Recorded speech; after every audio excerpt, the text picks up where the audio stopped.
Welcome back to Normal Island Live. I'm Lewis, and I am joined by the wonderful Noffel today. How's it going, Noffel? It's going all good, Lewis. Thank you. I hope you're And doing well too, and I hope the audience is doing good too.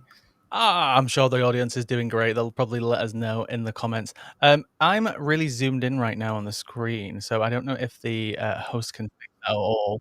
Just the producer just quickly pointing that out. That's probably I'm sure it's getting fixed in the background right now. Anyway, enough. It has been a interesting week for news, and we have some interesting topics to cover today. But you know what? I'm just going to dive straight in because some of the topics are a bit long, so I really want to get talking about them. So, first, I don't know if anybody has seen this. It depends which side of social media that you are on. But Charlie Kirk, if you don't know who he is, was recently invited for a debate and a Q&A at Cambridge Union. And of course, as always, it created the same social media spectacle as always. But while this is currently everywhere on social media, I wanted to check about the online. I wanted to check in about the online debate space. I think we should not debate people like Charlie Kirk unless you're a trained debater or a subject matter expert, because these confrontations rarely serve society's interests in any way, shape, or form. They only really serve as a spectacle. So Charlie Kirk thrives on rhetorical traps, cherry picked data, and emotional manipulation. When untrained individuals engage him, even with good intentions, they often get tripped up or appear kind of flustered. This gives his base like the impression that his views are stronger, when in reality they are rooted in reactionary ideology and intellectual dishonesty. And even when an expert wins the debate, Kirk still benefits. He gains legitimacy by being treated as an equal voice in political discourse when his platform is just built on anti-worker, anti-LGBTQ, and racially regressive talking points. If you don't actually know who he is, just think of every kind of right-wing evangelical American Christian guy who's ever existed. He's just another generic one of those, but he's just a bit more popular than the others. The both sides framing kind of lets him launder far right talking points through mainstream channels. And instead of wasting time debating these grifters, we should be organizing around material issues that affect, the working class, that affect housing and healthcare, labor rights, and wealth inequality. Debating with bad faith actors is a trap. It doesn't shift any power, it doesn't change any policy, it just generates clicks and emboldens reactionaries. Our energy is better spent building solidarity, not feeding the outrage machine. Platforming people like Kirk is it's not neutral. It just props up the very forces that benefit from this division and exploitation. Now, Novel, I don't know how many people in the audience might know Charlie Kirk. I feel like he's probably a very online figure for a lot of people. People in America knows who he is, but I don't really want to focus on Charlie himself. I just want to kind of bring the conversation to the general online debate space. And what are your thoughts while Charlie Kirk is still, going quite viral in the UK on social media? Well, debate has for a very long time, for the past 100 years or so, been a hallmark of the left, but the material conditions today aren't the same as they were in, say, the 1900s, for example, right? You had socialists and trade unionists all the way in the 1900s to around the 1930s, usually going to union halls and memberships to do prestigious sort of debates against conservatives or traditionalists. What we see today is those sort of unbiased spaces don't really exist, and working class people feel more atomized than ever. The issue is, even in places like the Cambridge Union or places like Jubilee, they present themselves to be a unbiased place, but they often are not, and it's because they legitimize these views in the first place. And it goes back to what you were saying: is does the left really need to confront the far right at every single opportunity to build a strong working class movement, when we could instead just bring our interests and what exactly we want to serve working people to them directly? Now, from my experience, what I've seen is a lot of people, as a result of the Charlie Kirk debate, are already people on the left that are cheering this on as a hallmark, i.e., people that were already going to be against Kirk. What I haven't really seen is a mass amount of people that were either, I don't believe they exist, but centrists or people that were flirting with the Trump agenda really be turned off by this, because this is really just for clicks, and this is really just social media entertainment. it's not exactly going to bring people on our side.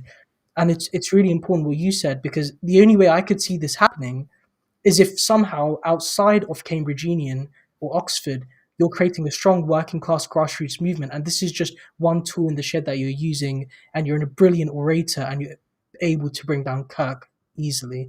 So I don't necessarily think, even if we toss away the moral argument, which is you shouldn't legitimize these views, I don't think in 6 months' time people are going to be vying towards what real politics is and real working class struggle as, well, we had a Cambridge Union student debate Kirk, and it went really well.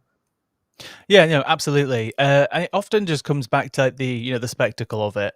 It's just entertainment for these people. It's a way for them to make lots of money, which is why I purposely didn't include any clips or videos that have been going around in this segment, because I don't want to, because it would just further everything that I'm talking about and everything that I'm kind of against at the moment. I do believe there is space for debate. I'm not trying to say that we should suppress it. I'm not even trying to say that we should specifically, lobby, Cambridge Union or anyone else to not platform these people. But I feel like, Charlie Kirk is enticed to accept the offer simply because he knows how many clicks he'll get out of it, how much money he'll get out of it. When I was preparing this story before, just to get some, images on the first image that I used, I went onto Charlie Kirk's YouTube channel for the first time, and I was surprised about how many videos he posts a day. He can post like 5, 6, 7 videos a day, and he gets absolutely tons of views. And what frustrates me specifically about this is the entertainment value that people use as consumers for this. And it almost sometimes, the reaction that I see in people is that when they see Charlie Kirk or any of these other people get owned, and I can see in the comments that people are like, who the hell is Charlie Kirk? It's just, he's just like another, he's probably like a Christian evangelicist Ben Shapiro kind of guy. I Yeah. would probably say Ben Shapiro is actually more intelligent than Charlie Kirk, but there's no point comparing these people anyway. It's for me, it's just the idea of just feeling good about getting one over on these people, but it ultimately just does not change anything.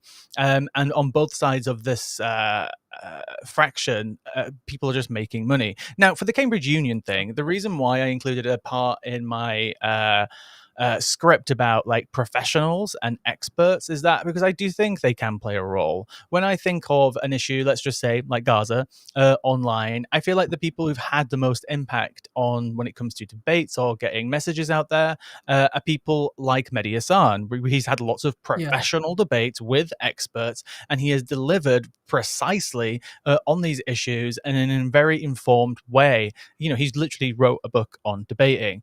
These people can have an effect. And I feel like that's actually a good way in using debate to further a message, to get information out there and make people think. But the way it's been, dumbed down and capitalized on, I think is actually really harmful because it just furthers the division. It's not necessarily about sometimes finding a middle ground. Obviously, when Mehdi Hassan debates these people who are, pro-Israel, pro-genocide, there's not necessarily a middle ground. But, zooming out from that, obviously, one very important issue, there are tons of debates with experts where lots of people who actually oppose each other do find middle ground. And I think that can be helpful.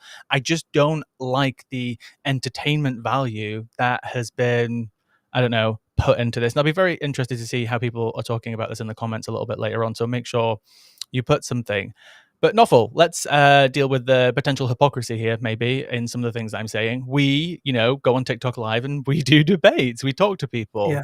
I feel like, and I've said this before, the reason that I do debates is not for entertainment. I don't make any money out of it or anything like that. I specifically do it to understand how the other side are thinking, where they're getting their information from, so I can make better content to counter them in the future. And I know you do debates too. What do you get out of your like discussion and debate panels that you host from time to time? I think it's to gauge an understanding of exactly what people are being told and how exactly people rationalize it. Because what we're seeing already is a lot of the people that I speak to personally is not just people that are engaged in politics but are completely shut off from politics, and who exactly is reaching them in that moment when they've come home from work. Maybe they're scrolling on YouTube, or they're just genuinely going about their day-to-day activity, and it's someone feeding them news. Now most people are fed up with mainstream media, and a massive platform that has succeeded to reach these people is GB News. You hear it all the time. Even people that don't want to admit that, hey, uh, I'm not completely into politics. I know everyone's a bit of a liar, but if I was to pick the best out of a bad bunch, I'd listen to GB News. And so I think it's really important, like what you were saying, where if we are to have debates, it needs to be like Mehdi Hassan, for example. He also has his own platform. So he's not going onto these own people's platforms to debate, go offline 6 months later and come back again. He's doing that and he's providing his own platform for news, which is doing pretty well. So Zateo, big shout out. yeah, Owen Jones is yeah, working with him as well. and that's why I think debates are only useful if you are building up dual power systems. If you're not doing that, it really just turns into some sort of clicks, entertainment, and social media farming, which people will forget about in 6 months, and it hadn't actually done anything to convince people that their material conditions are going to change. Yeah, and the other aspect that I wanted to bring up about this is the idea that of algorithms, right? We now live in a world of algorithms. I only ever see a clip on social media about something I disagree with, usually when somebody else is talking about it, right? And that's usually the first type of video that you see for anyone who is chronically on social social media, like I am. And again, we need to point out social media isn't everything. It's big, but it's not everything. There are lots of people who barely, engage on these platforms, but it is still shaping society. Um, I don't, see a random clip of, a Tommy Robinson or a Charlie Kirk. I only ever see a clip of Charlie Kirk getting owned. I don't see a clip where people think Charlie Kirk is doing a good job, but the people on the other side of the algorithm are getting the good Charlie Kirk clips. The reason why I'm bringing this up is because debate has an important space to make people think and change people's minds. But if that's not happening on a neutral ground anymore, and we're living in these algorithms, or people are, watching incredibly partisan news or newspapers, I still, then again, I would reiterate, I just don't think there's a point to it in many respects. There are opportunities on places like, Question Time and other shows like this where there's a somewhat neutral ground. We can talk about the biased hosts and how people complain about that. But ultimately, you do have people watching the BBC who are left, who are right, and are from all different types of backgrounds. But my algorithm is tailored for who they think I am. And they're only going to feed me content which they think I like, which is never really going to sometimes challenge my view. It does sometimes, but I feel like debate's getting even more pointless in the age of algorithms. What do you think? Yeah, I think it's completely true because even this applies to the left as well. We're also going to be in our algorithm and quote unquote echo chambers or whatever you want to call it in terms of what we think is doing well, right? And that's why it's really important that we go out our way to engage with these people. Otherwise, we have no clue what they're actually thinking. And those sort of TikTok spaces are really important because whereas you and I might constantly get things on our TikTok algorithm or YouTube algorithm about a new Israeli war crime committed or a Mm. brand new bill that Nigel Farage failed to show up to debate about, or etc. etc. People outside of that aren't going to be seeing those things because they're not engaging with that. And I think that's really important that in the age of social media that we're talking about, it's polarizing people at a massive rate because media is decentralized. People listen to social media influencers, and Mm. that goes for the right as well. There's tons of them. When I was researching the Liverpool attack to gauge what other people were saying, I went onto multiple different right wing media news channels on TikTok to see what they were saying. And yeah, it was insane what they were claiming. So I think it's really interesting that outside of debate, you just try and understand what people are saying outside your own algorithm. Yeah, absolutely. And we will move on to the next story. Speaking of the Liverpool attack. So, I'm sure, obviously, everybody has seen the initial accident, so we won't be going into, sorry, incident, not accident. We won't be going into the deep details, but I want to go into the immediate aftermath. We did report that this was happening during the last show, so let's get into what happened. So, after the car incident in Liverpool this week that did injure 47 people, including children, far right accounts flooded social media with baseless conspiracy theories. Within minutes, some were claiming it was part of a migrant terror plot, spreading doctored images and fake eyewitness quotes. Even after the police confirmed the perpetrator's identity, a local man with no ties to any extremist groups, they doubled down, calling it a cover up. Now, after the Southport attack last year, similar narratives obviously took a hold. Despite clear evidence, conspiracy networks twisted facts to fit their agenda, stoking more fear and more division. Now, the far right doesn't need truth, they just want chaos. These online disinformation campaigns sow distrust in institutions, weaponize tragedy, and redirect anger away from real causes: austerity, inequality, and state failure. Even when facts are clear, they refuse to let it go. Because for them, like, the story was never about truth, it's just about control and fear and enragement. They want a race war. Every time there is an incident in the country, I have been tracking a few different cases since Southport, and believe me, even though there hasn't been something as big as Liverpool happening, there have been other cases where there is immediate conspiracy theories online after an incident. I've got about 3 or 4 cases that I have tracked, and even to this day, despite the fact of certain people, including Tommy Robinson, putting disinformation out about victims, especially young victims who are obviously shielded under the legal system as to perpetrators and victims, they use this as a cover to push conspiracy theories about who perpetrators are, who victims are. And every time one of these tragedies happens, they are just trying to basically push a race war. Now, is it just me, or does Patrick Christys from GB News sound slightly disappointed when this happened? He has been arrested. As yet, the description of the driver, which has landed in the last couple of moments, is, according to police, he is a 53-year-old white British man. This is their statement in the last few moments from Merseyside Police. He has been arrested.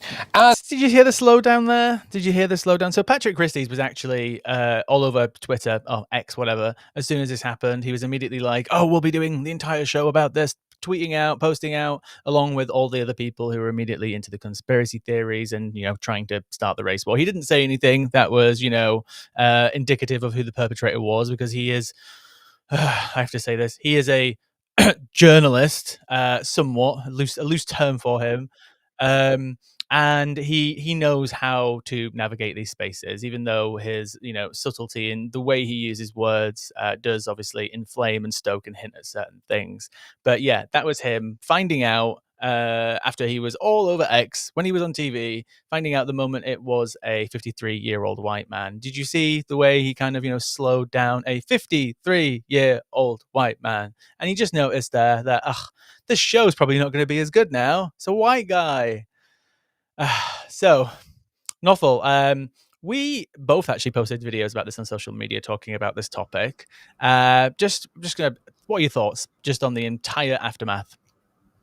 I think Southport has left a particular uh, idea of people edging towards rioting again and again because of the what they conceived as a cover up by police authorities. And what I found particularly interesting in this scenario was just as soon as it didn't fit their narrative, they just simply didn't care about the victims anymore. They didn't care. No one talked about Mm. the injuries. No one talked about how many people were hospitalized. No one was talking about prayers sending out to people's families. It was just, and I can't believe I'm saying this, it was a white man could be a Muslim convert. You know, in fact, actually, what makes you think the police are telling us the truth? Maybe he's not white. Maybe he's not Did you see British. the clip from the James O'Brien thing on LBC? Did you see that? Yes, yes, I did. So, And this is exactly what I mean by when this happened. Not only did I check what other people were saying on the right, but I went to their own accounts, and they are fully convinced that because of the lack of mm, sharing of identity of Axel Rudikbana, despite the fact he was a minor, they think the fact that the white British part has been released so quickly means that there's another cover up going on, and this is two-tier here again. It's insane. The brain rot of these people just mm, doesn't genuinely stop. It doesn't go towards victims. I mean, even Patrick there, he sounded quite bored to death.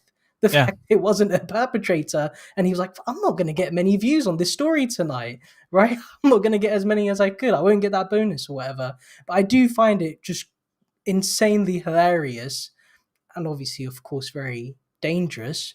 The minute the narrative flies out the window, not only do excuses come back, the right wing affirmed themselves by saying, well, they're lying anyways. I don't know what you think about that, but they are genuinely convinced that, you know what, maybe we're wrong, but they're lying anyway, so it can't be true.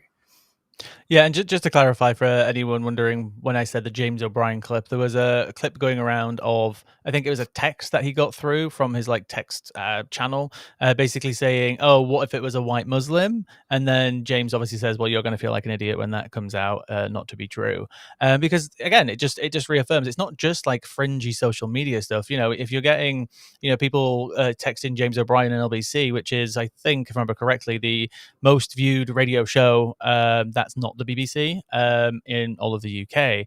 It's people having the confidence to text in with stuff like that, and it means that those people who are watching James O'Brien are also listening to James O'Brien, which obviously is associated with liberal viewers.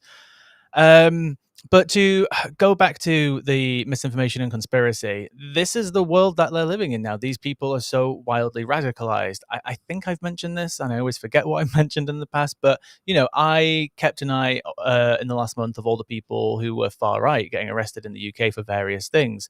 We had I think Sarah covered this, the three when I think I was on the show. I can't remember with the three people who were planning an attack, right?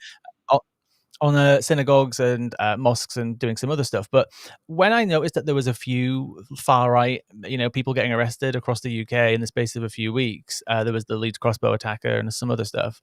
I just thought I'd check, and I did a little bit of research, and there's about 20 people in the last month or so who got arrested for far right related activity, from planning attacks just to lighter stuff like holding terrorist material. And people aren't paying attention to it. And even if I bring this up, people don't believe it because they don't care. But the sad thing for me with this is that they will keep trying to do this.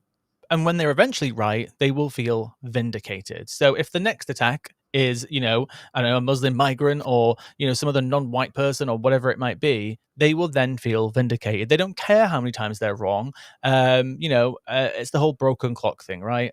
At one point, they're going to be right, and then they're going to feel vindicated. And it's just going to, turn into chaos. And now the police have set the precedent, and I think they've kind of shot themselves in the foot here, that if they don't reveal the identity of the next person who does this within an hour or two, that they're going to immediately be like, oh, it must be a migrant, must be a black person, must be a Muslim. So they've kind of really put themselves in a difficult position there. And we're now being pushed around by the far right. The police are. What country are we living in? Yeah, it's just I'm just overwhelmed with it. It's frustrating. I get scared about like the darker times that we're moving into. Is there any way out of this, Novel? Anything you can think of where we should be moving forward to? Well, I think unfortunately you're largely right. When the perpetrator of the next attack, because these things will continue to happen, it's just unfortunately the amount of polarization on both sides of the political aisle. This will continue to happen. Of course, I would love to see a great popular front, possibly a left alliance within the UK to stop this thing. But one thing I wanted to add is eventually, somehow, far right violence will be you won't be able to ignore it. Counterterrorism police have come forward, MI6 chiefs have come forward and say, hey, Islamist terror is an issue within the UK. But the fastest rate of terrorist acts growing are far right terrorist attacks, and they don't get much coverage, like you were talking about. And if reform continue to peddle the in group, out group narrative, which is Mm, the natives versus the invaders, I mean, they call it invasion all the time, they frame it as an invasion all the time. Um, these acts will get people radicalized more and more and more. I mean, I can't remember what country it was. Maybe you can pick up on it. It was a Scandinavian country recently where it was a far right attack where a young man was planning in his secondary school to go out and enact violence amongst young women, and it was found that he was radicalized by the far right, and young men getting trapped into, I shouldn't say trapped, young men going towards these sort of pipelines is becoming very real. So regardless of whether it's reform in power next time or it's the left in power next time, this sort of political tension is bubbling more mm, and more, and I think it will come to a point where you're not going to be able to ignore it. A lot of the time the UK gets away with terrorism abroad, but when we talk about domestic terrorism, you know political polarization is at an all-time high. um, mm, People that have the means to produce far right content or even right wing content like Charlie Kirk, which still gets men down those pipeline, are gaining more and more money as time goes on, and their platforms are getting bigger. So at some point, it will be interesting to see how this pans out and what exactly we as a nation are going to do to address this, and how much longer can people seriously go out on streets. Whether I'm convinced most people that do go to these sort of riots are racist. I'll be honest. When it came to Southport, I genuinely do think a lot of people out there on the streets were racist. Maybe some weren't, but it will come to a point where people that are aiding and abetting these sort of narratives will take a look at it and be like, you know what, we really were just targeting innocent people, and this can't go on further. So I'd just be interesting to see how this plays out, and at what point will people understand what they're doing is very wrong, and as a nation, collectively, our institutions put their foot down a bit more and say, yeah, this has gone way too far. Yeah, and it continues to do so. The reaction from these people online straight after the attack was awful. It was disgusting. I will say this, there have been a lot of obviously religiously motivated attacks in European cities, over the last decade or so. I don't think it's irrational for the human brain to think that when they, hear about a mass shooting or a car getting, rammed through a crowd of people, because there was a few, I was in Germany recently. I don't think it's irrational for the mind to think immediately, oh, is this like an Islamic terrorist attack? I don't think that's irrational. I think what is irrational that comes next is the idea of it must be, and therefore I must engage in this, and I must just assume, and then I can act on that. And it doesn't matter then what the truth is, because there is an historical record of, these people doing it without being, able to separate the fact that every group of people has extremists. And it continues to frustrate me, the cognitive dissonance that these people continuously have when you're right as well. We commit acts of terrorism, we continue to fund terrorism, but we have a cognitive dissonance towards that. But, anytime it's a person that fits their narrative, that's, put on the spotlight without understanding that they're all just fucking hypocrites. Anyway, let's go on to story 3. But first, we are going to put on a lovely video from our lovely founder, Curtis, about how you can support us. For the last 45 years, there has been a massive transfer of wealth from the working and middle classes to the top 1%. Billions of pounds have been taken from the workers and handed to the economic elites. In 2008, the world came to a standstill. The market had failed. Capitalism was in crisis. Yet 16 years on, nothing has changed. The bankers weren't jailed, the banks were bailed out, ordinary people lost everything. It's 2025 and we are now reckoning with a Labour Party that seeks to implement a Tory agenda. We face rising right-wing forces, more division, more misinformation. Yet no one in the mainstream media wants to talk about the real issue, the economic elites who have increased their wealth while the rest of us have become poorer. This isn't just a crisis of inequality, it's a crisis of democracy. The rich aren't just getting richer, they're owning everything. We are facing a global oligarchy and nothing is being done. Why? Because of our media. The same oligarchs who hoard wealth also control our press and now our social networks. This is why independent media isn't just important, it's necessary. It's why we're calling on your support. Turn Left is an organisation run by 5 volunteers working around our full-time jobs. Your contributions have already made a huge difference, whether by covering rallies, producing vox pops and interviews, or upgrading our equipment. That's all possible because of you. But we can do so much more. We can be far more ambitious. So head over to turnleftmedia.co.uk/support, become a monthly supporter, or give a one-off donation. If you want to fight back against the billionaire class, then help us build a media for people, a media for planet, a media for socialism. Smash the oligarchs. Join Turn Left. I love a good cheesy video with inspirational, lovely music in the background. Thanks, Curtis. But let's move on to our last story. So I don't know if anybody's picked up a copy of The Guardian today or seen it in the news, but former Labour MP John McDonnell has come out fighting. He has condemned Keir Starmer's leadership in a sharply critical article, accusing the party of abandoning its founding mission to fight poverty and inequality.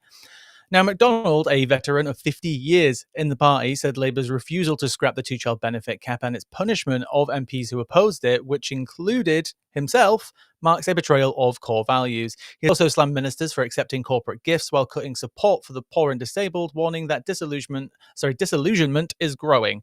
McConnell said, McConnell, that's Mitch McConnell from the US. McDonnell said that the party risks losing not just power, but its soul if its members don't take action and reclaim its direction.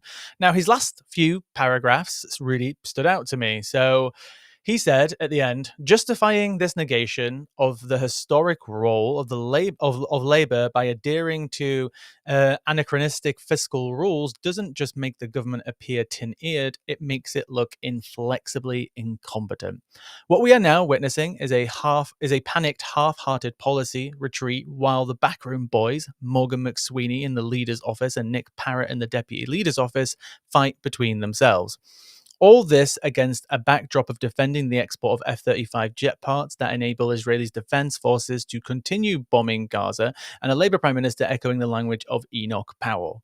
Unless party members, affiliated unions, and MPs stand up and assert themselves to take back control of Labour in the next period of its history, we may not only lose a government, we could also lose the party. Not for very strong words from McDonnell there. Just generally dive in. What are your thoughts on his words specifically? Of course, what he's been saying is what he's been saying for the beginning. We can't doubt him on that, on what other leftists and socialists within the Labour Party had been saying, right? Before a lot of them got purged or the whip removed. What I do find interesting is not necessarily the timing, but why he feels like this is important to say now. I know it's got to a point where Labour's support is dwindling fast, and maybe he thought he could keep the broad church sort of going within the Labour Mm, Party. And as much as I really appreciate him as a politician and as someone who has been able to talk about socialism within the Labour Party openly for years and years and years, up until recently, anyways, um, I can't help but feel it's completely mismatched from what people are feeling. They don't feel as though enough of the Labour leadership, with their massive majority, Labour MPs with their massive majority, have said or done enough. And of course, there are a few that have: Zara Sultana, Nadia Whittam, John McDonnell. There are. But I feel like this misspeaks to the frustration people are feeling with the two-party system and their general faith in the Labour Party overall. And he's right. You could see a dwindling Labour Party. I'm not going to speculate on that, but it misspeaks to what people feel like is the sort of democracy and representation they want. Once you get someone in Parliament, they can mm. U-turn, they can flip-flop, and people know that. And people have known it for years and years and years, and they are atomized, and they've really had enough. And I don't think this is the approach that is going to be speaking to people and make them feel as though these representatives are going to push democracy in their favor. Yeah, absolutely. And, I don't want to take any credit away from Keir Starmer, but just to focus on McSweeney for a second, I genuinely believe he is going to be the person responsible for destroying the Labour Party or setting it back so far it's not going to recover for an extremely long time. Because, this started with his plan to get rid of Jeremy Corbyn, set up the anti-Semitism scandal, take down things like the Canary, helping Keir Starmer get into position, and then eventually using the power of Keir Starmer's leadership and his own power in the party to eventually, purge the left, make alliances in the NEC, which obviously is in control Yeah. of candidates. And I want to bring that to the candidates because the quality of candidates right now in the Labour Party, especially the newer ones, is fucking horrific. It's absolutely horrific. Absolutely none of the newer people, especially from this intake, there is some from the previous intake, but this intake is just absolutely nothing. It's absolute lackluster. And I know that they're new, and I don't expect anybody to come out punching and fighting straight away, but they're boring. They're stuffy. I've actually got a playlist on my TikTok that every time I come across like an MP, I put them into this playlist so I can check up on what they're saying. And I've added all the new ones that I've come across into a playlist. And honestly, it's kind of like, those kind of sometimes younger people who almost feel like they're from a generation from 20 years ago because they're kind of like, very middle class and stuffy, a bit academic, and they just seem a bit disconnected from reality. Like they don't really feel like they fit into society. That's how some of them feel. They feel awkward. When I see these 35-year-old 40 MPs that have been, selected by the NEC, by people like Luke Akehurst and other people like that at the top, who've picked very, you know, salient and very impugned, not impugned, what's the word I'm looking for? Where they'll just basically, go along with everything. They won't fight back. They've picked these people and they've basically screwed the future of the party because, yeah, the current leadership have consolidated power very successfully, but after they're gone, what's the future of the party when all the MPs that are pretty much kind of left over in the party and a lot of the new ones are just crap and shit. And even Peston commented on this too. I don't really like Peston. Technically, I used to work for him, but I don't like him that much on his commentary. I find it a bit dull. But he did say, just recently that um, the quality of the intake of MPs right now is just horrific. Sorry, that was a spiel. Go ahead. What are your thoughts? I also think I broadly agree with you, especially on the quality of the candidates part and the NEC. Right, for people unaware, like Lewis said, it's where people select and take a look National at. Executive Committee. Yep, where they look at what sort of people are suitable for the role. It's full of hedge fund bankers this time around, full of people that get massive amounts of money from the city of London. I mean, even if McDonald was to talk about a new leadership, it's utopian. I mean, the party structure has changed. Its incentives are to roll out the red carpet to BlackRock, to take on private healthcare campaign funds like West Streeting, and to essentially establish a neoliberal worldview on the public sector. It's not Mm. really about reinvestment. It's like PFI draft 2, but this time around, um, there won't be any really amount of money going back into the NHS or any sort of small public services at all. So while I admire him as a politician, even putting aside the leadership issue, structurally, how long would a leadership like that survive under Labour? I mean, we saw what happened to Corbyn over the process of Mm. a couple years, and that was at a time where Labour weren't as radical as they are right now in terms of a economic doctrine, which isn't that much different from the Conservatives. So I don't, in any capacity, maybe there's some naivety amongst people who think this sort of thing would work, or maybe they're just genuinely hoping for something good. I don't understand how you would expect a leadership that John McDonnell was talking about to survive in the current Labour Party. It would be crushed instantly. Yeah, and there's just not really that many other people speaking out. You got people like Richard Bergen, who I think is still doing a good job. I'm pretty sure he got the whip back. Anyone correct me if I'm wrong? I think he's one of the ones who got the whip back. And I just obviously want to say he's not getting the whip back after this. He's obviously been he's still been calling things out. He calls what's happening in Gaza a genocide. He says all of these things. He's been pushing the government to stop arms sales, but ultimately he hasn't gone this far since he had the whip removed. And I think it's pretty certain to say now that these comments obviously means he's never going to get it back, just like Zara Sultana too. I think there's another MP who's still currently like in the grey area as well. I can't remember who it is. But they've done so much harm to the party. I don't think even you're right if that some form of left or alliance came together in the party right now to try and take back over. Does it exist and would it work and would it be sustainable? I really don't know because Angela Rayner, even though she's probably objectively like the most left person in the cabinet, arguably, I don't know if anybody wants to disagree with that. She's essentially sold out. That's how a lot of people see her, as have had sold out. That she hasn't really stood up for what happened after the Supreme Court ruling with trans Yeah. people. She hasn't stood up for the Palestinians in Gaza. She is going along with all of these cuts, and that's not the working class union worker Angela Rayner that everybody expected her to no longer be. So who is really left? Even if John McDonnell did find people to bring an alliance together of the left, I don't really know. And I'd be interesting actually to hear people in the comments like, does anybody still like anybody in the Labour Party? I like Nadia Whittome. I think she's great. Yeah. There are still a few good eggs in there, but I have to really rack my brain. People like Clive Lewis. People don't. I'm struggling. Who is there?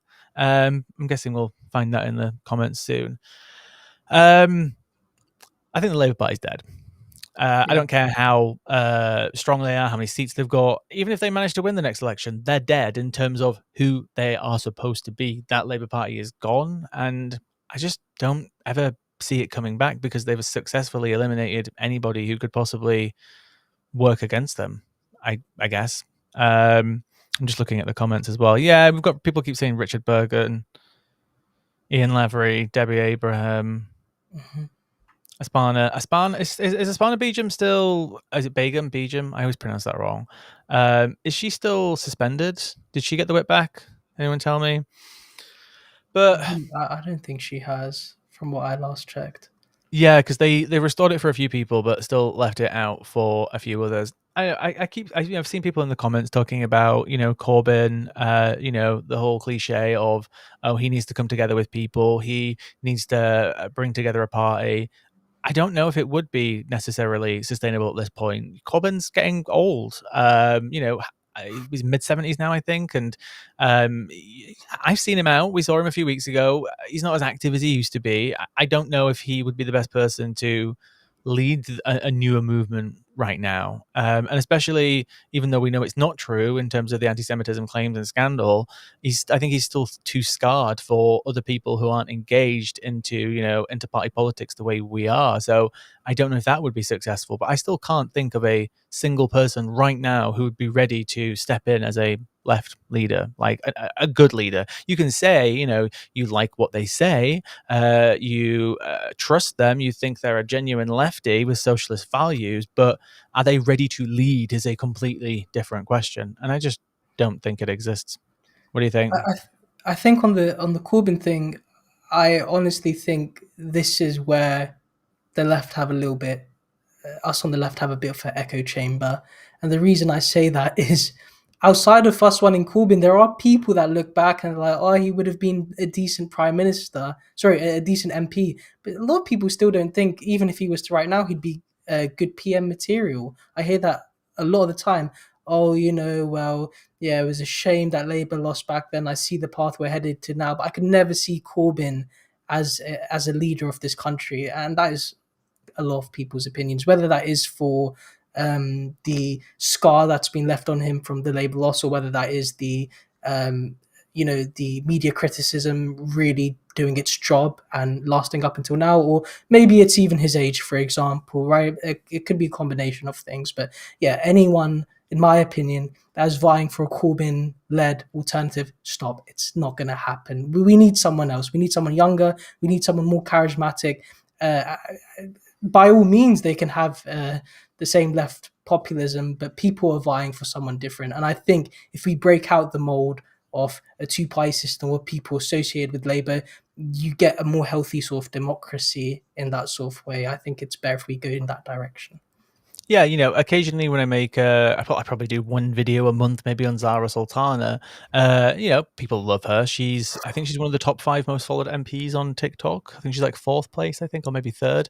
Um, Everyone always says in my comments, "Oh, Zara for PM, Zara for PM." I know people are probably being a little bit hyperbolic, but I think some people mean it. I like Zara. I like what she stands for. She is absolutely nowhere near ready to be a leader, and that's the same for a lot of Yeah. people.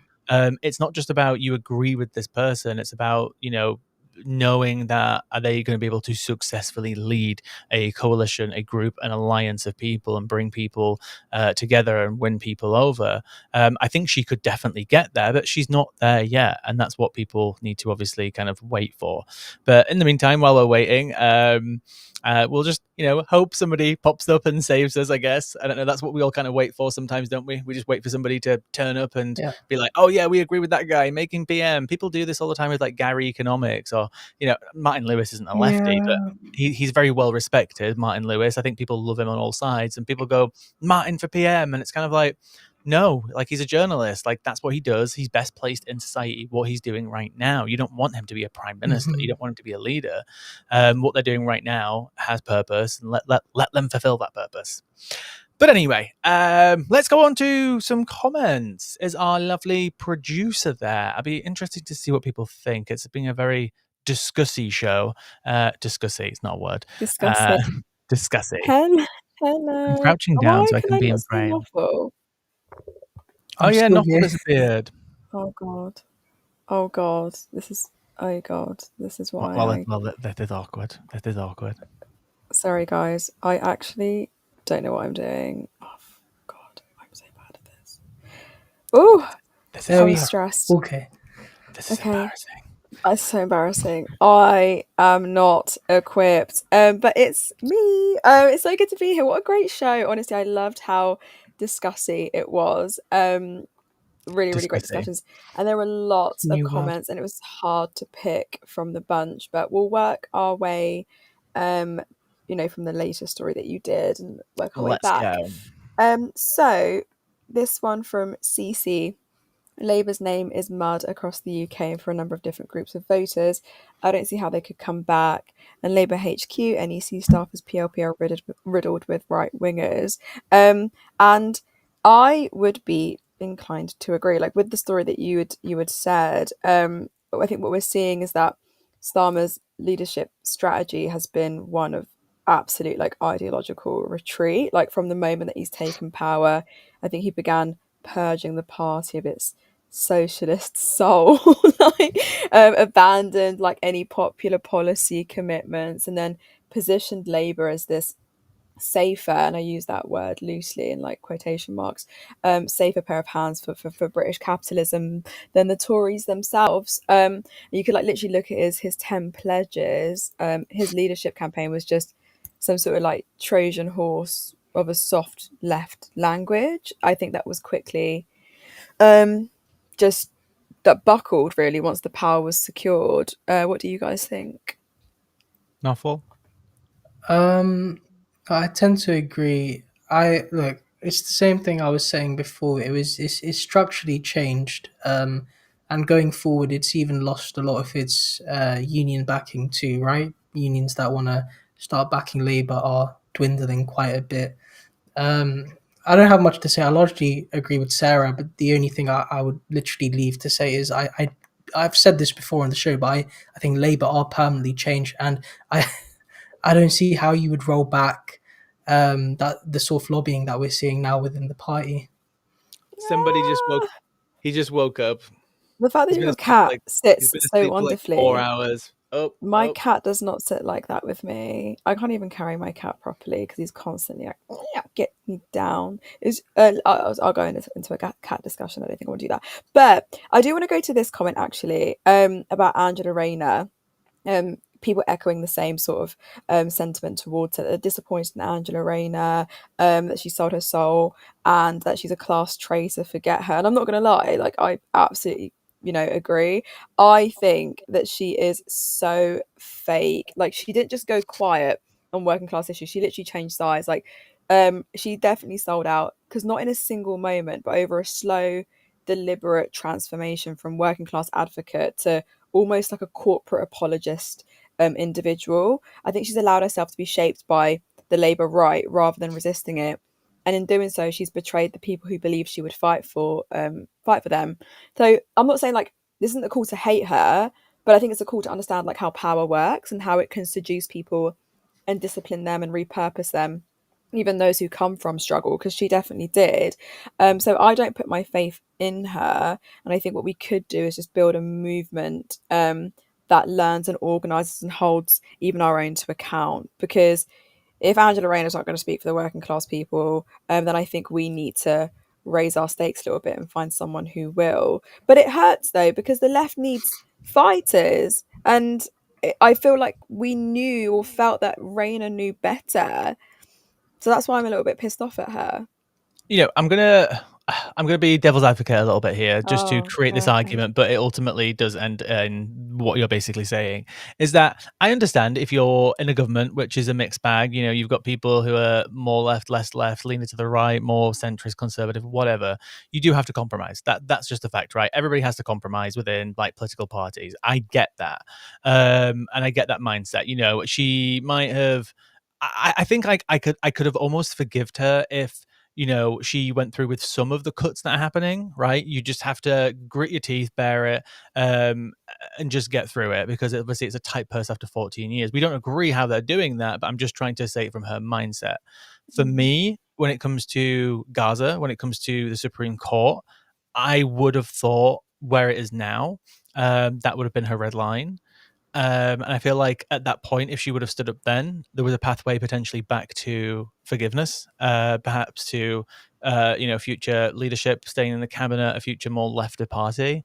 But for me, I don't think there's any coming back for her now. Yeah. The red line has been crossed. It's gone. She can no longer see the red line. She's walked so far past it. And that's what's really frustrating, because she is that, working class northern woman. I'm from the north. She grew up, she had a kid really young. That's like the story of lots of people in my family. She worked for a union. She sounds perfect on paper, but she's ruined that now. She's She has absolutely ruined Yeah. it. completely ruined it. Completely. I don't know. I don't want to even like. I want to give her credit where credit's due, but I just don't. I feel like I can. I'm just super critical of her because her function has become super clear. She provides working class optics for a leadership that is actively hostile to working class politics, and she's just become this digestible face with the accent of a party that's sliding further into technocracy and authoritarianism. So I'm not a fan, and we've seen that when she with Corbyn's suspension because she backed Starmer's purge, or left wing members when they were being expelled en masse. Like she pretty much stayed quiet. Solidarity with Palestine. I think she actually trod a bit cautiously. I mean, even as Labour councillors resigned in protest, and I get why she's doing it, but I'm thinking like there's a moral retreat there that I can't support. Yeah, and I think I get like keeping a broad church and keeping people within the party that have certain opposing views, but the two main things I really just want to say here is one, it is a complete betrayal, right? I don't know the reasons. Maybe she thinks she can still keep a broad church while staying silent on certain issues and push some sort of entryism. I highly doubt that. Maybe she thinks that, or maybe she just has been corrupted by power and money, which could easily be the case. Because in some cases, even though I quite dislike him, Sadiq Khan's been to the left of Angela Rayner, and that shouldn't really be the case. If you're in the main Labour cabinet, why the hell is the mayor of London left on of some of the issues that you're talking about? There was recently a clip, I don't know if anyone saw it, it was Angela Rayner talking about the social homes in which whether the Labour's target has really been reached, and she basically, in other words, just said no. She just went a long about way of saying it. She's got the full politician lingo here, but I think it's also important to understand that we can't always wait for people within parties to save us. And I think we can't always wait for this idea of great man or woman of history sort of thing. There isn't going to be people that come and save us. And regularly, when things have shifted in the public's position, it has been working people that have got together collectively and done something from the grassroots up. And I think to some position, I understand parliamentary and electoral broad church alliances, but I think at a certain point, we also need to push for the idea that there's not always going to be someone in power to save us, and sometimes the right thing is to do is organize and take action to make sure that that sort of thing gets swung in our favor instead. Yeah, and as well, I think it's important to point out at the moment that, despite all the issues that we have with Labour, I'm not giving Reform or Nigel Farage any credit here, but it's actually it's nice to see the political system is actually working in one aspect that I don't think has been seen this week. Is that obviously they've cut all these things, they've cut PIP, winter fuel, they've kept the two-child benefit cap, and obviously there's been a backlash. They kind of held on to it. They said they weren't reversing it. Political things happened, people swing. Kemi kind of agrees with it, but then kind of doesn't. You've got obviously Lib Dems putting pressure on Labour. You've got Nigel Farage and the Reform Party about to come out and say we're going to reverse all of these things. And now they're looking at obviously doing a U-turn, doing some reversals, bringing it back, maybe getting rid of the two-child benefit cap. I'm glad that the political systems are working in that way where we can pressure the government. I feel like that's not exactly what Knopfler's talking about in terms of organising without a leader, but we have kept this pressure up. We're a part of that too. We've shown our distaste for Labour and what they've done. And without our distaste, without our comments, without our pressure and our activism, they wouldn't be doing this uniterm. I'm not saying we as in turn left. I'm just saying we as the people, right? So it shows we can still influence government. It shows that we still do have power, and we just need to utilize it more. It may have taken time, but we're getting there. Obviously, we'll see what the U-turn looks like, what the final details are. But ultimately, we still have power, and in the last week, we've proven that. Mm. No, completely 100%. agree. I'm conscious of time, so I'm trying to be selective with my comments, but there were just so many great comments. Let's go to Mike's actually. Labour is now a corporate controlled neo-lib party.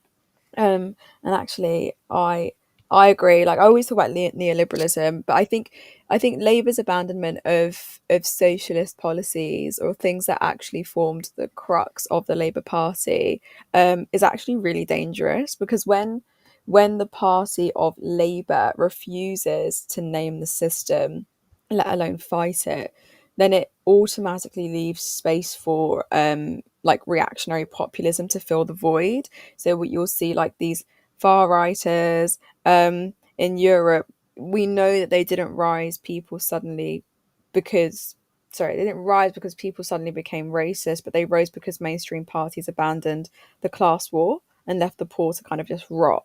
So I think what Starmer's offering at the moment is just hollow centrism at a time of legitimate crisis. And he's not solving the problem. I think he's just feeding it more and more. So legitimizing repression and celebrating the things that don't need to be celebrated, and then criminalizing, I don't know, protest. So Labour is no longer the party of the working people. I think it's the party of people who want to oppress. That's my take. I don't like Labour at all at the moment, at all. Yeah, and 100% agree. it's just going to continue to be like this. There is even of cabinets of the past, right? They've been, the more centrist to the more lefties. Usually they do a good alliance, don't they, of a balance in the cabinet. But we don't have that now, really, do we? Because they've consolidated power so much that it doesn't really matter who they put in the cabinet.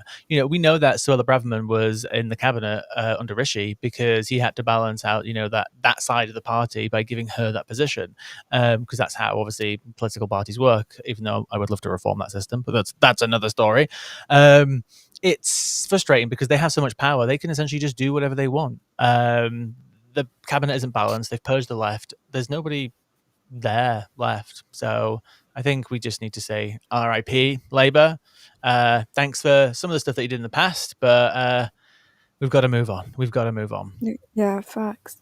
Um, so I just want to thank Graham as per like Graham, I see you every time, like always giving the £5 donations, but he's so consistent. So thank you, Graham. Um, Thank you so much, and Graham. this one made me laugh. Dave was actually a troll in the comments. Lefty bollocks, lefty bollocks.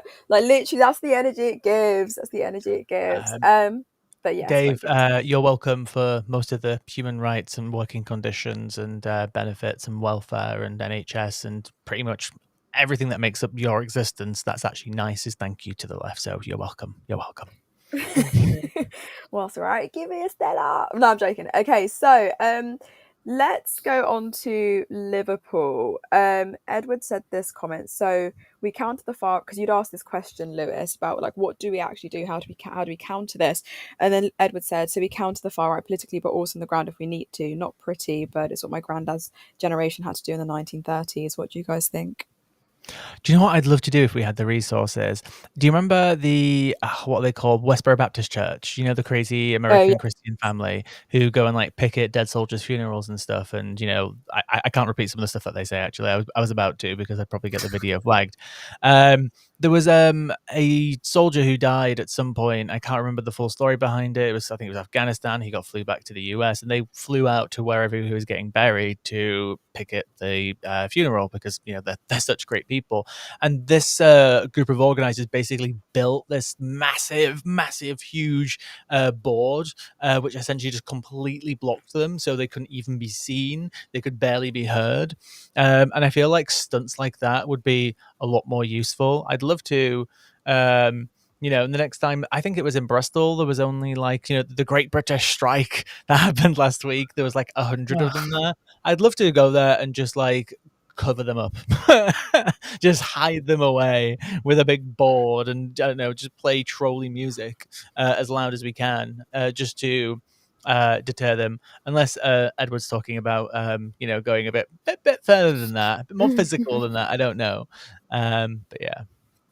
I Yeah. think I think it's interesting. I think there's a concept that some people may know or not know, but it's agitprop, which is agitation propaganda, which is what trade unionists and socialists have used for like basically the last 110-20 years. And it's the idea that when you go on a picket line and when you go on a strike, it's not just about the idea of resisting the very system that's against you, but it's also calling and agitating for the complete transformation of the system we exist in. And of course, there's nothing in this current situation where we're facing in terms of like a Warsaw Ghetto uprising or anything in a comparable to a global South country. But I think what's really important right now is things like grassroots organizing on the basis of completely rejecting what the system we're in. And it's not like it hasn't happened before.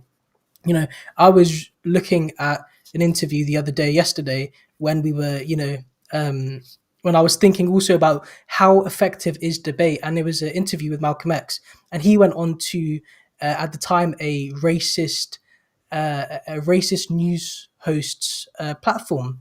It was Mm. 1965, and he was basically saying, "Don't you think that black people are violent? Are you not advocating for the complete annihilation of the white race? Do you not think that us as bystanders who simply disagree with your fight for civil rights, don't you think this sort of thing has gone too far?"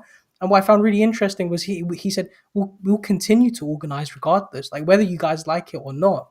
We will continue, no matter what, in as a reaction to what's going on right now, to spontaneously build large movements, which gave way to things like the Black Panther movement, which was a great mutual aid network, and different fronts within the global South community, from India, Palestine, wherever you want to look." And I think while we're not in the material condition where exactly we have to pick up arms and fight against the state in a French commune style revolution, I think it's extremely important right now to emphasize the need for mutual aid networks and uh, you know council type organizing. I think that sort of thing has gone from the left because just how much we're up against and how tired the working class is. But there is always a space for that historically, and there should continue to be.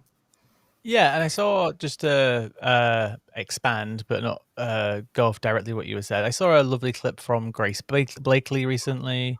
I'm sure most of you should know her. She's a socialist. She was, asked like to describe what socialism means to her. I know everybody describes it in their own different way, even though many people obviously go for sometimes like the typical cliche kind of language of like quoting Marx directly and stuff like that. I try to move away from stuff like that, but she's trying to basically sell socialism as just like a better version of democracy by expanding democracy into, wider places in society. And I just feel like that's also like a really good approach. I don't think it should just be, even though we want to, get rid of the rich, sometimes we need to like pick our battles and think about who we're talking to, how we're communicating things. And it shouldn't just be they've won a lot of ground on certain talking points when people just say, people think socialism is just about, spending other people's money, or, these types of things. And it's not all everyone being equal, but when we say equal, they think, oh, everybody gets like the exact same given to them by the government. You know what I'm talking about. But she's trying to sell socialism as just a better version of democracy by pointing out, the oligarchs, by pointing out the rich people, the donors, all this types of stuff. She's not necessarily just doing it from like the material conditions. She's talking about it from like the democratic side of things and empowering people as individuals. And I feel like that's actually a really good talking point, going it from that perspective. Absolutely. Um, right, let me get through these comments because there's so many. And Dominique, I hope I'm saying that right, Dominique. A nurse at work was adamant the Liverpool crash was caused by someone mentally ill. The only way white men cause harm. Well, no, that's not been reported, but he's bound to be, isn't he? Quotation marks. No. And I think it's interesting, the attitudes that people have towards, because that nurse saying that, the attitudes that people have towards people who aren't for people who are non-white, people who are black or brown, that they are incredibly hostile and reactionary. Like even before, and you said this in your analysis, Lewis, that I think this was on the last show actually we did on Monday, that the speculation that was happening on Twitter as soon as that incident had happened, people were already quick to jump on disinformation, and oh, it must be so and so, it must be a migrant, it must be this, it must be that. This person doesn't represent British values. Like Twitter was an absolute cesspit, and I don't know. There's just a huge rise of reaction at the moment, and I think the far right's crisis machine is all about manufacturing threats and then also real violence. So they really know how to weaponize a tragedy to deepen racialized divides. And I do think that the far right no longer needs to wait for actual shifts in the demographics or economic decline to activate its base. It just needs content, like a viral video or a blurry image and a panicked rumor, and then it becomes especially dangerous in cities like Liverpool with working class populations and super diverse communities. And the risk stands. But yeah. Yeah, I Yeah, think and oh, go ahead, Novel. sorry. My cat's back and he's meowing, so I'm sorry if you hear him in the background. It's okay. It was just I just want to emphasize particularly what Sarah said, which was the dangerous aspect from all of this, because often politics, it already starts with normal people from a background where, even us, or even just people in the audience, anyone really that engages with politics a little bit, it comes from the starting position where we all feel as though we're alienated and we're not listened to, right? And when we look at a lot of these things happening, maybe for example in America or towards groups that aren't necessarily us, whether that's to do with trans people, refugees, or immigrants, we do feel the atmosphere and the air getting more and more apathetic and dangerous. But what really doesn't strike till it's out on the streets is the political violence that you see, especially that was followed by Southport and the racist riots. You had people stopped in the streets for literally being asked if they were white or not, if they were British or not. And, I think we often forget how quickly and how spontaneously a group of people can organize based on their feelings and knee jerk reactions, and that's not absolving them of any sort of racism, that they coming from. But we often forget how quickly those things can escalate any sort of riot, but particularly these sort of ones that we're seeing. And I think um, what gets forgotten in these sort of conversations is the safeguarding and what exactly happens in the aftermath. I mean, Starmer, for example, he never even spoke to any major Muslim council. For example, the Muslim Council of Britain were asking him for a meeting, and he never went to that. So, it's just not to echo what I said before, but it's just about, we can't wait for people to save us, especially if they're not going to be going out on the streets and asking if you're British or not simply for having different skin color. Yeah. From a more practical perspective, I do think it's time to have some more regulation on social media. I don't know what it looks like exactly. I've mentioned things before about being able to verify people's identity, not necessarily by us seeing them as the public, but just that knowing that anyone who you're interacting with is a verified person and that they're from the UK and they've been identified as a real person. I feel like that would stop a lot of people from engaging in certain content or putting things out there because they know there's risk associated with putting that stuff online. I also think that hypothetically, right, you've got Elon Musk's crappy bot Grok, which fact checks him all the time, actually, which is funny. But if Grok can identify when a tweet goes out saying, actually, this is false, this is what's been said, I don't understand why these social media companies then don't suppress or flag those tweets more prominently. It's really frustrating because they have all the tools that they need. But obviously, again, we need to remember that they thrive off engagement. They make money off of engagement. The more ads that are interacted with, the more these topics are pushed out. That's how they make their money, right? But ultimately, I do think we need some sort of regulation in managing this type of information, misinformation, when things happen in certain events. We obviously need to make sure it can't be abused in any way, but at the same time, finding that fine balance of being able to talk about something, but also not just blatantly putting out, false information. I don't know what it looks like. I'm just saying, I just think something needs to happen because it's just going to pop one day and it's going to be really fucking bad. True. Agreed. And And yeah, Southport all was of bad, but it could have been 10 times worse. oh, Especially agreed. if, just to think about it this way, if Southport never happened, but the Liverpool event turned into a Southport. Imagine how bad it would have been with 200,000-300,000 Liverpool fans out on the street, already drunk and intoxicated. That could have turned into a literal massacre if the far right were successful in spreading their conspiracy theories online. That's what we're looking at. Very true. Mm.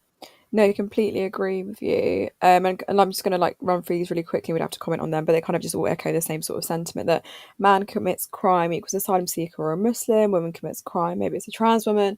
The far right jump to these conclusions every time, yet claim they care about facts and evidence, and ironically also care about we want to protect our children. Let's protect our children, but won't criticize institutional abuses that historically happen. Zeke said, Lewis' reaction of the news guy is so on point. Yeah, it's true. Jacqueline also said, I bet even before the news broke about the Liverpool incident, usual suspects were on social media spreading their vitriol and hatred. And yeah, that is true. I But have the screenshots to prove it as well. yeah, Edward said it's like they wanted it to be a Muslim. Facts. No, And then I'll go further than that though. Like they were go frothing at the ahead. mouth. This is what I said in my video, and it's not that they Frothing. wanted. It's not that they wanted it to be Muslim. They hoped that they are every day that they wake up and they dream of this happening. They want it to happen. I recently reported a guy to counterterrorism police because when I found his way into his Telegram channel with his friends, they were planning false flag events. They want to accelerate what is happening. Some of these people. So yeah, they want it to happen. They hope it happens. Very true. So true. Um, and then what I found really interesting, Lewis sent a picture of Stephen actually Lennon on the group chat, and I was proper looking at it. Mashallah. Mashallah. I am actually Muslim, by the way, guys. So that's about. But Tommy Robinson rebranding as a Christian analyst was the free spot on my bingo card, and I barely follow British politics. What I found interesting was how he had the prayer beads around his neck with the Oh, with. I thought you were going to make the other joke that other Muslims have been making. Sorry. No, I haven't. I'm not gonna do that. But I was. But that was funny though. But yeah, it is giving mashallah vibes. But Anybody? That's what he looked like when he came out of prison. For anyone, can you very see the professional. necklace in that picture? I Because he don't had the know. cross You can around his just neck. about see it. You Oh can just yeah, about yeah, see yeah, it. yeah. There, Yeah, it's underneath the microphone. it's underneath the mic, but he had a cross around his neck, and I was like, "That's interesting optics." So I don't know if it was something that he purposefully did, where he, like Curtis had said, like this because he wants to present himself as some sort of martyr, like, "Hey, I've suffered so much in prison because I was silenced," and all this sort of stuff. But I don't know. I found that to be an interesting The- comment because yeah. My, I my, think my what just in reference quickly to my joke, there's been an ongoing joke online with a lot of Muslims who are like saying that Tommy's going to convert in prison to kind of like troll the far right, and him coming out like that, with a beard and stuff like that. All like the Muslims were making like posts on TikTok and in social media yesterday, being like, "Mashallah, Tommy, welcome, see you at the mosque." See you at Jimma praying. Yeah, literally. But really interesting, his, honestly. his his rebranding, just the only thing I want to add, his rebranding is interesting, but also if anyone was paying attention to the speech he gave outside the prison, where Oh he went on a no. half an hour rant about thanking Elon Musk and how this wouldn't be possible without him, but also basically hyping up more anti-establishment protests like we saw, the ones he essentially broke the libel case for, which, for anyone who wasn't aware, the reason he went to prison was because he showed a documentary that was libelous and he shouldn't have done that. And he's planning a Make Europe Great Again protest on September, calling for everyone across the country. And he said, sorry, guys, if you're in Wales or Scotland, but it's going to be in the capital. And he's calling for the mega movement to assemble. And I'll be really interested to see how that goes down. He's really branching out. He's not learned his lesson, and I think he'll continue to barrage the public and his supporters with this sort of rhetoric. And he's certainly not stopping in terms of action. So when Mm, September comes round, um, it'll be interesting to see exactly very what he's got interesting. planned. Very Well, interesting. A obviously lot. he's got new charges against him now, so maybe he'll end up back in jail. Ooh, who knows? But on to Kirk. And I think we can bring in Peterson on this one as well because they kind of go hand in hand in one way or another. But This was said. Lewis has the perfect take on handling this guy. He's a bully that depends on rhetorical voodoo and actively seeks out debating people with no training. And I remember Oh, seeing thank you, Charlie Javier. Kirk do the ridiculous, like, you know, the little table that he would do, like these one-on-one debates, like all the time. And I was just like, you are just so, oh my god, just so pathetic. I really, really can't stand Charlie Kirk or anyone who it aligns with him. He's the voice of American exceptionalism that is in decline. He's loud, he's self-assured and completely like unmoored from history.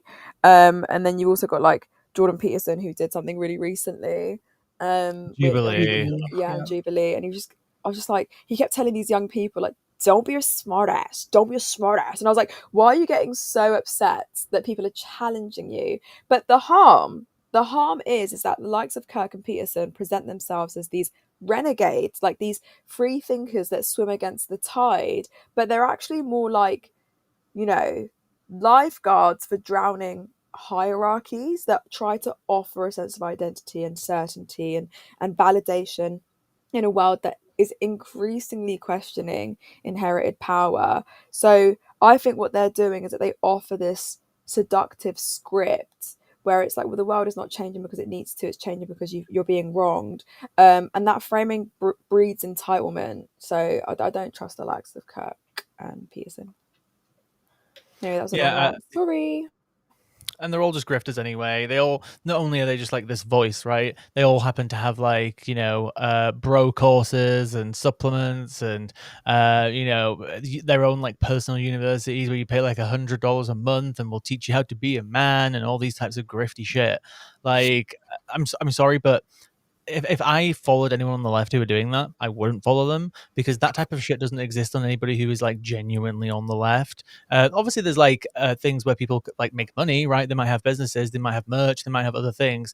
But if there was anyone on the left, who had like a course that you could sign up for, which was the equivalent of like how to be a bro or whatever else, or yeah, just it just wouldn't happen. It just wouldn't happen. We don't grift. No, True. we don't. Right, let me get on to the next one. We're almost done, I promise, I promise, I promise. He Online debates, though, they're all too often just point scoring opportunities and don't illuminate anything, and I completely agree with that. Like, I don't even like Jubilee as a platform, to be honest, because I think that it kind of infuriates the masses where they platform these problematic individuals attempting to engage in meaningful discourse, but there's nothing meaningful Yeah, it's just about views and anything. clicks. It just views and clicks. That's all it is. That's why Jack, people make jokes about Jubilee saying stuff like, if Jubilee existed 200 years ago, they'd do a round table, which is 20 slaves versus a slave owner. Like Yeah. literally. that's literally the equivalent of what they're doing in lots of ways. The people that they put up against each other in the framing of the issues, it's basically, 20 people who are for human rights and one person who isn't. Essentially, is what half of their content is now. Mm, You also can't just to criticize them as well. You also can't trace onto this idea again and again and again that I'm going to define the left as something that I'm not. I'm not a Christian. I'm not someone that falls for culture wars, like Kirk said. Like at a certain point, you have to step out your own sort of, I guess, uh, place to debate essentially, and you need to have your own platform. And I think constantly chasing influences and constantly chasing people to say, hey, the audience should listen to me because I'm essentially not you. It's not going to work in the long term. agreed. We'll just have one more comment. I don't know if this is controversial to put, but we'll see. Neil, yeah, ban free speech and bring race into everything for a decade, then cry when a race war starts. The left's still trying to legalize. I think you're trying to say pedophilia. Is that what you're trying to say? So, guys, this is a person who is just chronically online. Who, like, anyone who thinks the way this person does, you can tell they probably just scroll way too much on suggested videos on Yeah. YouTube and scroll way too much on X. There isn't a single legitimate person in the LGBTQ community who believes paedophile should be added to it. It is a constant conspiracy theory called MAPS, which is another word for a paedophile, well, which is minor attracted persons, I think. Mm. And there is a conspiracy theory that everyone from the LGBTQ community, including myself, we're so inclusive that we want to make paedophiles part of our group. That's how deranged these people are. So yeah, Yeah. just yeah. Yeah, I completely agree with you. I just, I want to bring this up because there are people who engage in these conspiratorial grifts that happen online, like this fantasy of racial replacement or cultural collapse. I think is what fuels, like, obviously everything from the Great Replacement theory to, um, Candace Owens, yeah, oh she loves fuck it. her. You know, Ugh, I can't she's stand grifting onto her. the left now as well too much with the She Palestine is. shit. She She does not is. care about Palestine. She does not care about these issues. Yeah.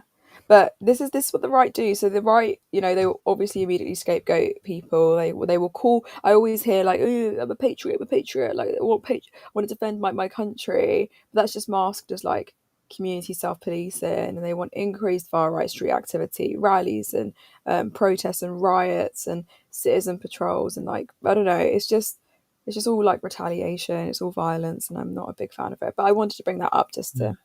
to engage in So that. But that's it. just to mention, Jamie's just put, I'm convinced that 90% of these comments are bots. Like Jamie, maybe some of them are, but sadly, like I've met these people and many of them, unfortunately, like TikTok lives.